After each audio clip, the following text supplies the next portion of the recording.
Hi there. Oh, we got a little kid pool in the front row. Good to see you. I like your suit. It's good to see another variant. How you doing? It's a beautiful day in the neighbor pool. A beautiful day to be Deadpool. It's story time. Story time. Yeah.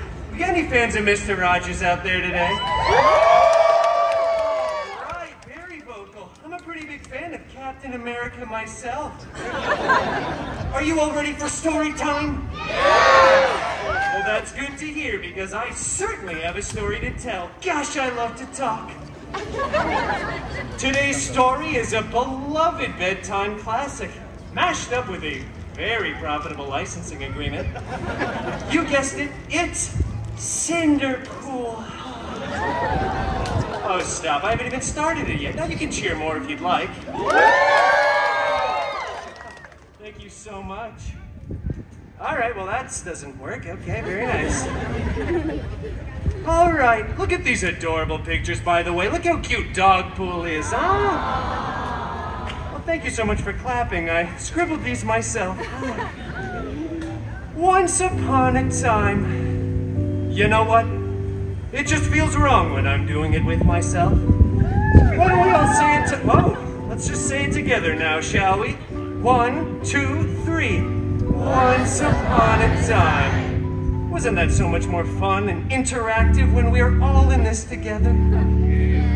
For those of you that didn't participate, and for the one guy that just said no, get your head in the game. Sorry about that. Excuse me.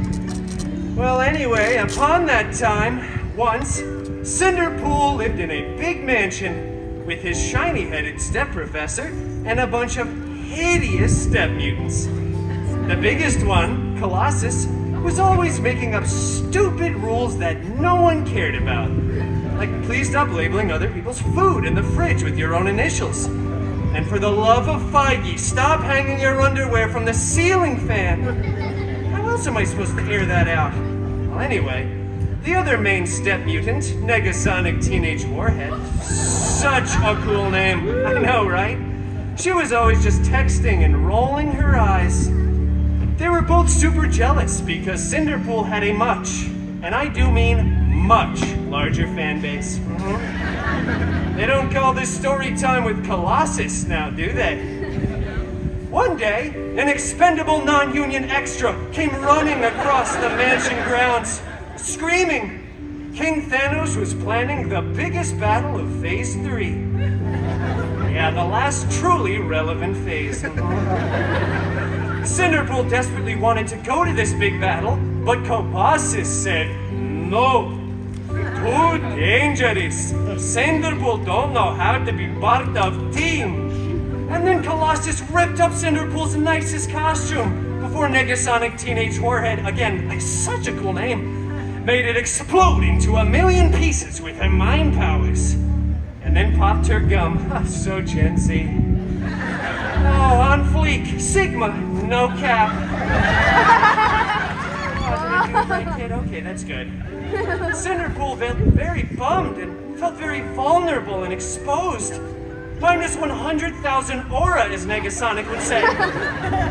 He stumbled out onto the mansion grounds, stumbling for dramatic effect. Hello there, camera. When suddenly, a big, strange, sparkly circle appeared. And from out of that big, strange, sparkly circle walked out Cinderpool's...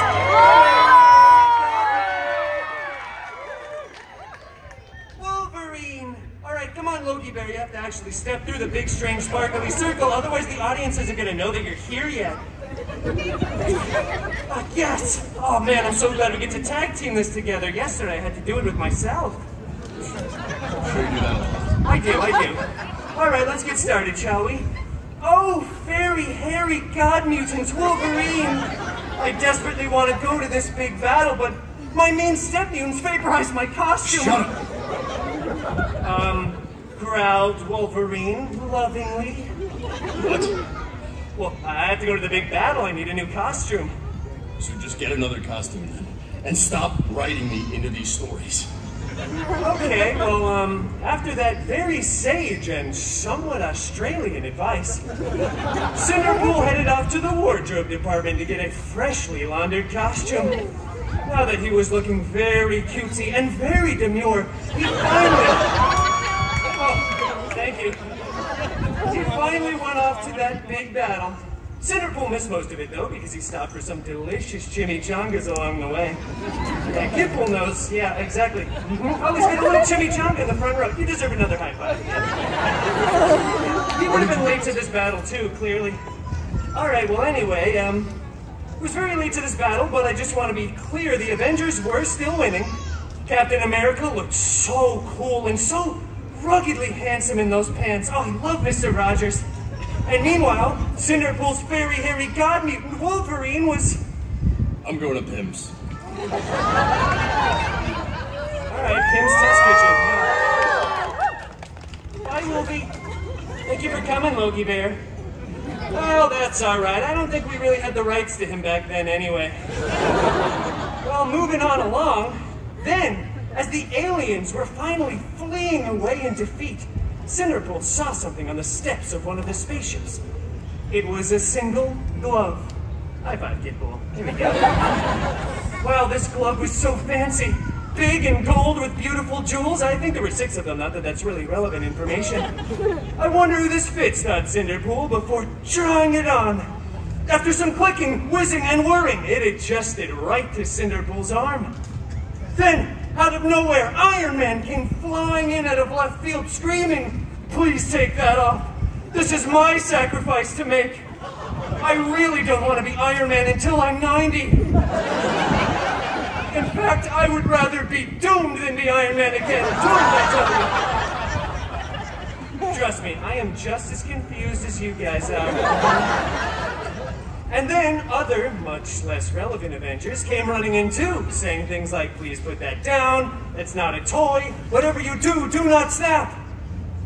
So obviously Cinderpool snapped.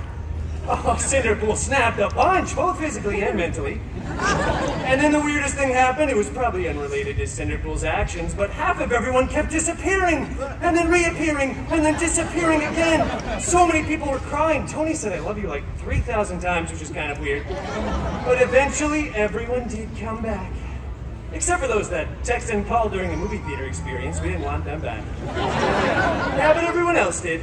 But then, the Avengers tackled Cinderpool, ripped off his new favorite glove, and when they went on to remake the movie, they CGI'd Tony's head onto Cinderpool's majestic body, and it went on to become the most profitable film of the Feige cinematic universe. The FCU, as I like to call it. I know, I'm still workshopping that acronym. I feel like there's just one too many letters.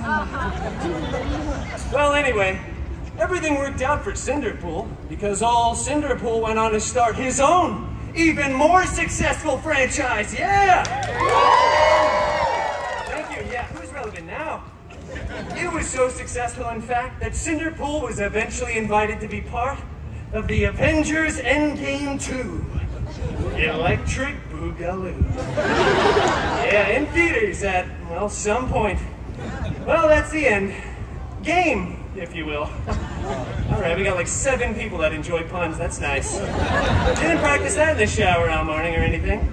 Well, thank you all for coming, especially you, Kidpool, to another glorious story time with your new favorite Disney princess, Deadpool.